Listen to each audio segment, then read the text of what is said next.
Don't forget to subscribe and leave a comment on this video saying I subscribed. Let's get into it.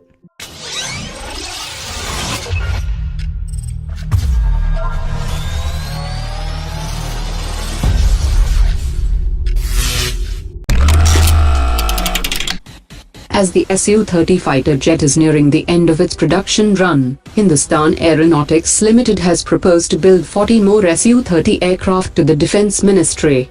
If the Defence Ministry accepts the proposal, the inventory of the jet fighter would be enhanced from 272 to 312. Since 2010, HAL have been delivering the Su-30 at 4.25 billion rupees per aircraft, and the additional 40 aircraft will cost around 170 billion rupees, which is one-third the cost of the Rafale aircraft. Hindustan Aeronautics Limited will also modify the new 40 Su-30 jet fighters for carrying the Brahmos. HAL chief has said that instead of upgrading older jet fighters which have a shorter residual lifespan, it would be better to build 3 more squadrons of Su-30. Ministry sources have indicated that the proposal to build additional Su-30 jet fighters would be considered positively, given the shortfall of the fighter squadrons of the Indian Air Force.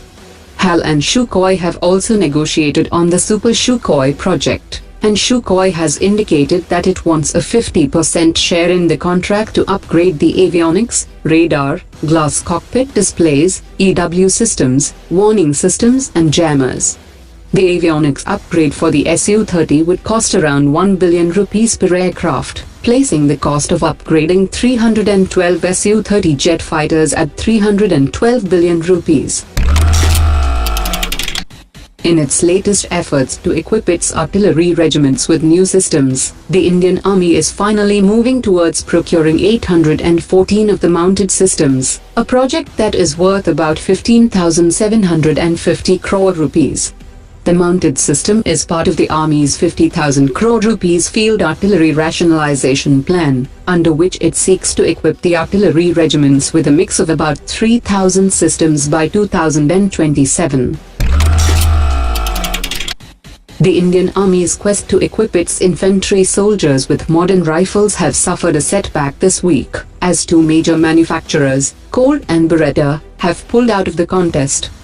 The Army plans to import 72,000 rifles and 94,000 carbines, on a fast-track basis for over 3,500 crore rupees, for which request for information was issued in February this year.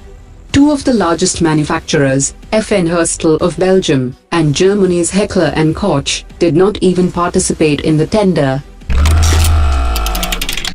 The Defense Acquisition Council has accepted the acceptance of necessity for the procurement of 9 active towed array sonar systems for the Indian Navy, which is estimated to cost around 450 crore rupees.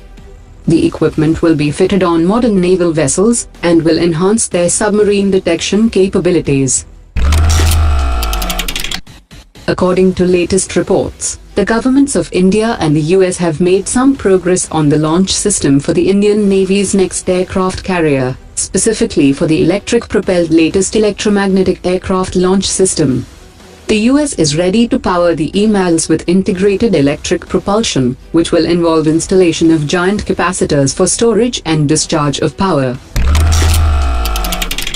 In a significant step towards India's Act East policy, India and Vietnam will conduct their first bilateral naval exercise later this month. 3 Indian ships are already on its way to Vietnam, and the exercise will be conducted in Vietnamese waters at the end of this month. After the naval exercise in Vietnam, the ships will move towards the Pacific Ocean for the Malabar 2018 exercise, with the navies of US and Japan.